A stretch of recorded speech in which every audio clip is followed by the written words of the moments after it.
Hey kids, how you doing? Okay, now today we are going to be kind of in our early stages of our U.S. history class that we are starting up with.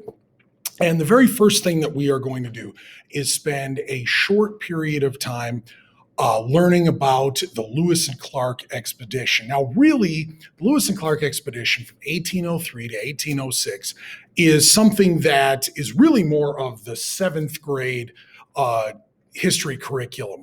After we're done with this, we're gonna skip ahead to about 100 years later, actually. But this is kind of a beginning of the year sort of thing so that you can kind of see the way that I run my class, what kind of assignments I give, the way I do things, the way I talk, all of those things. So we do a few activities with some stuff that you may have a little bit of background with. Now, I don't know if you know anything about the Lewis and Clark expedition, but you do know some things about the Constitution. You do know some things about Thomas Jefferson, president at the time.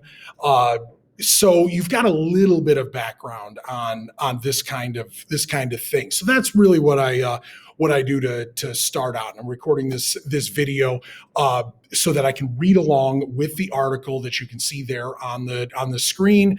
And this video you may or may not even look at, but it is an opportunity for you to kind of see the way that I do things. Now I'll probably be reading in class as well, so you might not even have to look at this. But if you're not at school, you need to hear it again. If you have to go back over it, sometimes it helps to hear something that is read to you rather than just reading it on your own. So that's why I do this.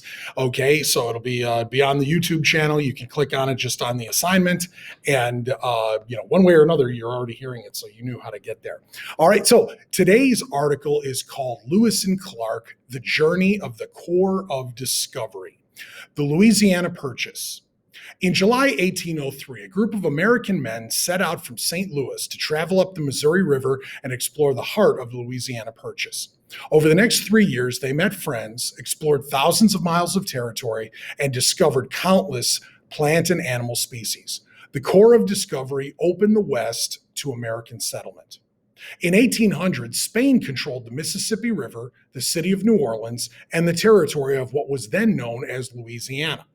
In order to gain access to the Mississippi River, the United States negotiated the Pinckney Treaty to keep New Orleans open to American shipping. But shortly afterwards, Spain secretly gave Louisiana to the nation of France. And there you see an old map of what the United States was just in the old days when it was just that eastern part. Actually, the United States at the time was part of something called the Indiana Territory, and eventually we no longer were part of that. We became the state of Illinois about 15 years after all this happens. And then you had the Louisiana Purchase, which you can see is way more than what is today the state of Louisiana. New Spain, which would become Mexico, as well as part of the Western United States, and then what was known as the Oregon Country in those days. Napoleon Bonaparte led France and was set on conquering all of Europe. By gaining the huge territory of Louisiana, he suddenly had hundreds of thousands of square miles of territory in North America, too. In the early 1800s, a slave revolt occurred in the French colony of Haiti. This made it impossible for Napoleon to get an army to Louisiana. President Thomas Jefferson saw an opportunity. If he could buy New Orleans from France, he could pretty much guarantee the USA could always use the Mississippi River for trade. He sent a representative named Robert Livingston to France to see what it would cost. He told Livingston he could pay up to $10 million for New Orleans. When Livingston met with the French, they surprised him by asking what he would pay for all of Louisiana. Even though he was only supposed to pay $10 million for one city, Livingston eventually settled on a price of $15 million for the entire region. This doubled the size of the USA. The problem for President Jefferson was that the U.S. Constitution said nothing about whether a president could or could not buy land. Jefferson was a man who believed in a strict interpretation of the Constitution. If it did not specifically say he could do it, then he believed it was not allowed. Jefferson always worried that the government could gain too much power over the people, so he wanted to make sure rights were always respected. In this case, though, he reasoned that the president could make treaties according to the Constitution. Really, a land deal was just a form of treaty, so Jefferson decided it was legal. There's a picture of Thomas Jefferson when he was president. By buying Louisiana, Jefferson used a loose interpretation of the Constitution. He decided a treaty and a land deal were basically the same thing. Of course, his enemies always preferred a looser interpretation and howled that Jefferson was now changing his own rules because this time it suited him.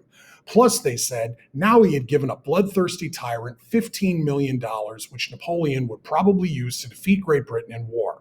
After he did that, what would stop Napoleon from simply returning to North America to take back Louisiana if he wanted to? And there you see a picture of Napoleon, who was the emperor of France at the time. Even before the sale of Louisiana was finalized, Jefferson got Congress to approve an expedition to explore the Western Territory. Since the area was so huge, this expedition would likely take several years to complete. It would also require someone to lead it who could survive in the wilderness, but also make maps, interact with Native Americans, survey the land, and classify the thousands of plant and animal species there. Jefferson had someone in mind to lead the expedition. Not far from where he lived in Virginia, there was a young man whom Jefferson had gotten to know. Meriwether Lewis already served in the U.S. Army and was now at 28 years old, working alongside Jefferson in the White House as a secretary and assistant. Jefferson quickly tabbed Lewis to lead the expedition. Lewis went to work immediately. One of the first things he did was contact a friend from the Army named William Clark to see if Clark would join him. Clark agreed to accompany Lewis as a co-commander of what they called the Corps of Discovery. The expedition was supposed to report back to Jefferson on the geography of the area as well as the plants and animals there. After a year of getting ready, about 60 people in the Corps of Discovery left the frontier town of St. Louis in 1804.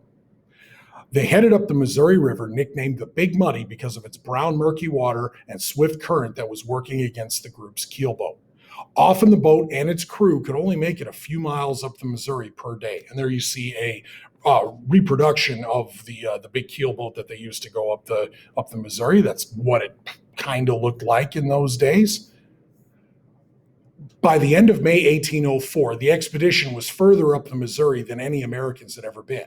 In August, they experienced what would be their only death on the entire trip when Sergeant Charles Floyd died of a burst appendix. In September 1804, after capturing a live prairie dog to send back to Jefferson, the Corps of Discovery arrived at the home of the Mandan people in late October. At the site of what is today Bismarck, North Dakota, they made their winter camp. It was also at the Mandan villages that Lewis and Clark met Toussaint Charbonneau, a French-Canadian fur trader who was hired as a translator. His wife, a young Shoshone woman named Sacagawea, was pregnant with her first child. Lewis helped with the difficult childbirth, and eventually Jean-Baptiste Charbonneau was born. Clark nicknamed him Pomp.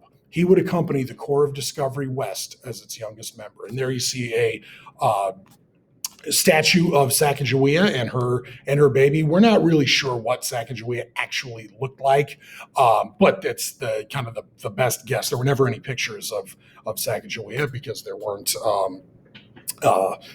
any cameras in those days, and she lived out on the frontier, so there weren't any artists to paint her picture either. But the best guess is that she was about 16 years old when she had Pomp. In 1805, about 30 of the original group of 60 set out again, heading west further up the Missouri. As it turned out, Toussaint Charbonneau was lazy and a complainer, but his young Shoshone wife, Sacagawea, was tough and dependable and would soon be indispensable to the expedition. In August 1805, the Corps of Discovery met with the Shoshone Indians to bargain for horses that they would need for the hard trek across the Rocky Mountains, which now stood before them. In a stroke of incredible luck, the Shoshone chief, Kameawait, turned out to be Sacagawea's brother, whom she was separated from years earlier. After securing the horses, the group started toward the Continental Divide, where American rivers started to flow toward the west. After nearly starving to death crossing the mountains, the Corps of Discovery emerged on the other side. They built canoes and started down the Columbia River, which they hoped would lead to the Pacific Ocean. While they were now traveling with the current, they also encountered rapids so fierce the local Native Americans gathered in disbelief and watched from the cliffs, expecting to see the white men die. In November 1805, the expedition reached the Pacific Ocean at the mouth of the Columbia River, near what is today Astoria, Oregon. Upon reaching the Pacific, all members of the expedition voted on where to make their winter camp. These voters included Sacagawea and Clark's slave, an African American man named York. It was the first time in American history that an African American slave and a woman were allowed to vote. The Corps of Discovery traveled across the North American continent by land, encountered many hardships, received some amazing luck, and accomplished what was thought to be impossible. And there you see a photo of the mouth of the Columbia River. That's the Pacific Ocean right there. If you've ever seen the movie Goonies, this is right where the final scene takes place on the beach with the pirate ship and all that. If you haven't seen the movie Goonies, you should watch it because it is a very fun movie. But yeah, actually, that what you're kind of looking at there in that picture is exactly what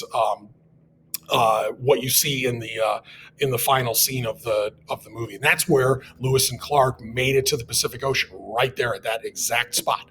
So yeah, that's kind of the very bare bones story of the Lewis and Clark expedition. We're going to get into it a little bit more with some more detail on that as we go through this short little unit here at the start. But hope you enjoyed kind of hearing that article, and we're going to get to work on our assignment, and hopefully you do it without any trouble. Okay, you guys take it easy. Bye bye.